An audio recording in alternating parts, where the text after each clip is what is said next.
Tomorrow, Tech Cocktail, one of the country's most recognized organizations for startups and emerging technology, will showcase some of Washington, D.C.'s most promising early-stage tech companies. Now, this morning, the founder of Tech Cocktail, Frank Gruber, joins us to talk about the importance of the conference in our area and the newest tech innovations. Thanks for coming in. We appreciate it. Thank you, Tony. Appreciate you having me. First of all, I have to say that I was not familiar with Tech Cocktail until a few days ago, actually.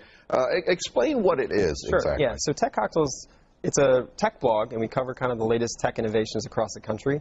So you can just go to techcocktail.com and kind of read about what's happening. But aside from that, we kind of focus on the early stage tech innovations, but then ultimately host events across the country. So we showcase early stage startups at those events. We have these mixer events. We bring together the community. We bring together the latest early stage tech companies, give them a complimentary place to showcase, and ultimately try to help them grow.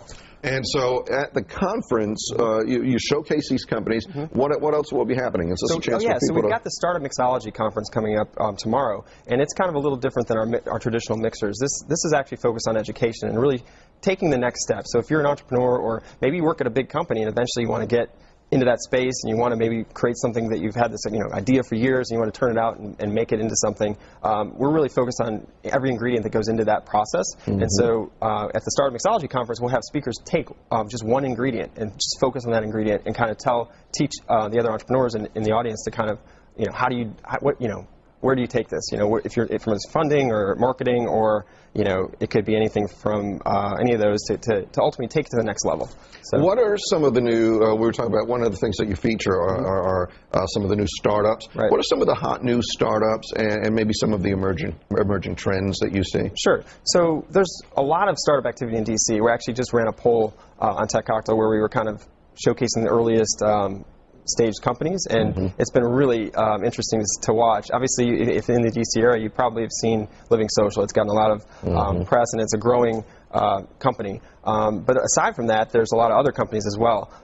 There's SB Nation, which is actually a blog network all focused on sports. That's based here. ClearSpring has been doing really well.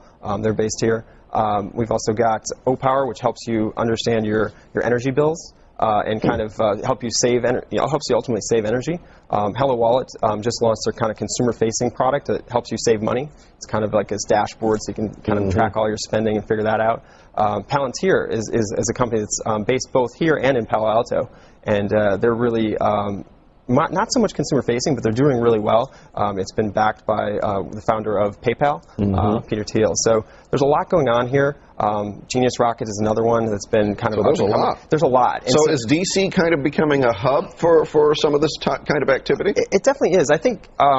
there's a lot of different hubs, right? There's Silicon Valley, and everyone kind of says, okay, can we be the next Silicon Valley? And with that question, ultimately, it's not really about that. It's about, being the best you can possibly be. And each city and each that we've gone into, and we do these events across the country, so we kind of get to see, how each city kind of compares. They kind of each have their own personality and their own traits that make them successful.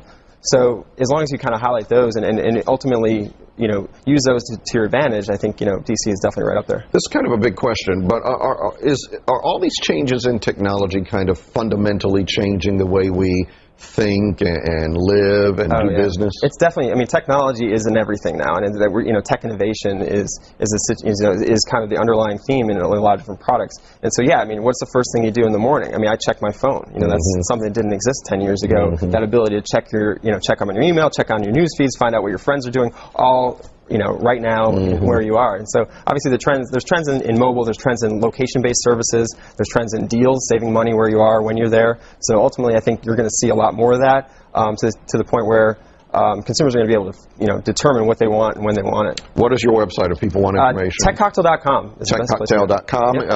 It's techcocktail.com. Yep. You can also go to our website, myfoxdc.com. We will link you to their website as well. Hope the conference goes well. Thank you very much. And the mixer too. Thank you very much. All right, Allison, back to you. 8:21. Tony, thank you very much. It is a Wednesday morning, and Arnold Schwarzenegger's mistress now speaking out and releasing